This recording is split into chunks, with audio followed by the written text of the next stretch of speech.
Mitch Miller, naturally born American, United States citizen. Today I want to accurately describe the cause of my nerve damage, and it has to do with military technology. Um, in order to kind of speak on the part of ethics and military technology, you have technologies that used to be developed by military, by scientists, and that technology was guarded by the government and kept only available to government people.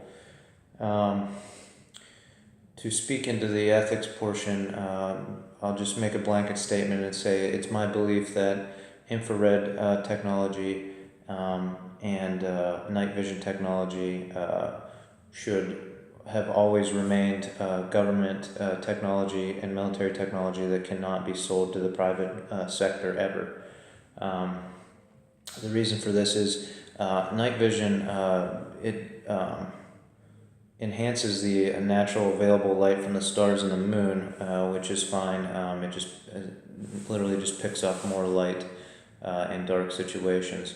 But infrared, when used in the field by militaries in jungles and wide open areas, that is picking up a different type of radiation wave or heat wave from warm body or warm temperature engines, things like that. This technology, again, more involves a sensing of different waves and not an actual projection of technology in order to receive those waves. But it's been a goal of many militaries, I would say, for 20 or 30 years to develop technology to be able to see through walls into buildings to help with military procedures, I would assume.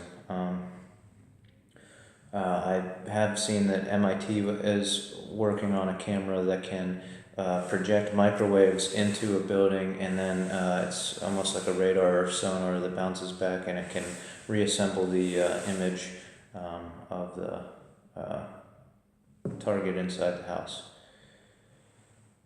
So, on this ethical basis, the United States has I've defended them, but they have a highly militarized police force, and so where the ethics come into play is if you start to utilize this technology,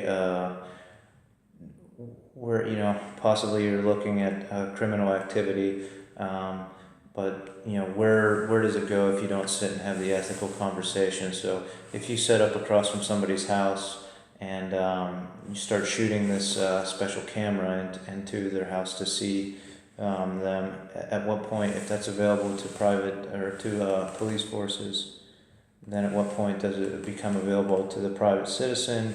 And then you come into situations where I want to see my favorite movie star in their house, in similar situations as that. So, if you're watching someone for a month because you believe they're going to be involved in a highly criminal act, then that's one thing. But to say that someone is a criminal or a terrorist, and then to observe them in this way for their whole lifetime, what effect does those waves, microwaves, or whatever technology that you've developed to be able to observe them have on them or their family long term? Once you've released that, what effects is that going to have on somebody? That's just a camera function or some type of observation technology. But I want to talk about another technology. Police forces use this in Pittsburgh in 2000. There was a G20 summit in Pittsburgh in 2009 or 2008. It was 2009, I think. I participated in some of the marches, and I observed some of the protesters. and they had just released a new technology. It was based on sonic waves. It was called an LRAD cannon to disperse crowds. This is just based on a sonic wave, and I saw the effects of that. It just was basically another sound. But here we have a technology, a large cannon type technology that was developed to disperse crowds, and it projects something out. So that was as early as 2009.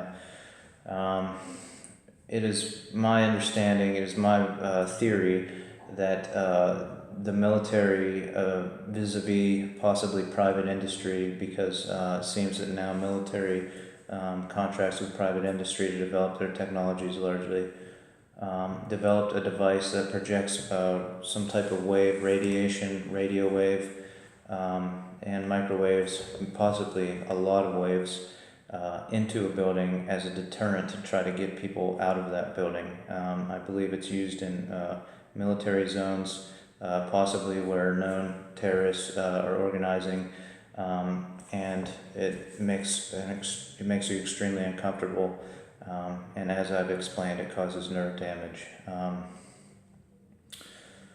So the ethics of that would be, in a war zone, if you get on a loudspeaker, get a translator, and you say in whatever language you believe those people speak, we have you surrounded, we're in position on you, and we're about to release some technology into that building. If you don't disperse, if you don't come out and surrender to us.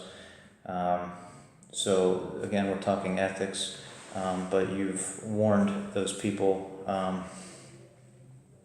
and so for days and days, possibly you do that, I don't know, and every day, first thing in the morning, you make your announcement, and that's, the case. I believe it's totally logical that scientists, possibly even physicists, have developed this technology in the year 2016. I actually know that it's true. And again, that is why I'm trying to rally physicists, because ever since the 50s, physicists and scientists have been used to develop technology and then have no control or even patent rights as to where that technology goes and how it's used. So, it harkens back to what I was saying. You find the most intelligent people, they develop the technology and then have no understanding of how it's being used. So in my case, only if it was investigated at the federal level, like I attempted several times, would I be able to possibly even find the responsible parties for setting up across the street from my house and shooting this technology into my home, causing extreme discomfort for several weeks, and my subsequent nerve damage. I do want to say that there was no announcement made. I stayed in my house for several weeks of my own decision, because of just I wanted to get off the internet, and I stayed in my home. This technology was administered.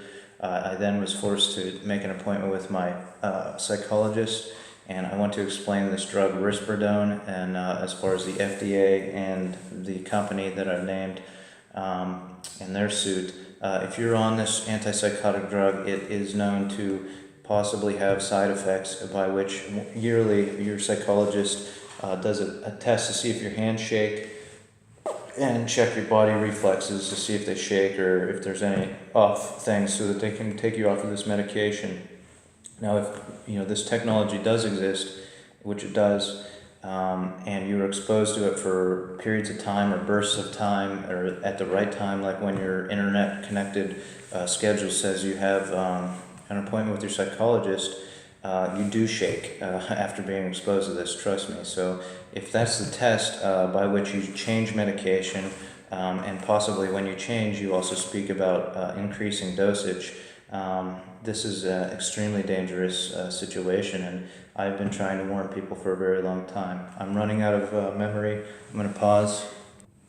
I'll close with this. There are many, many cases throughout history during wartime that soldiers were exposed to friendly fire situations, and that is why I have an interest in speaking with certain people, and that is very important to me.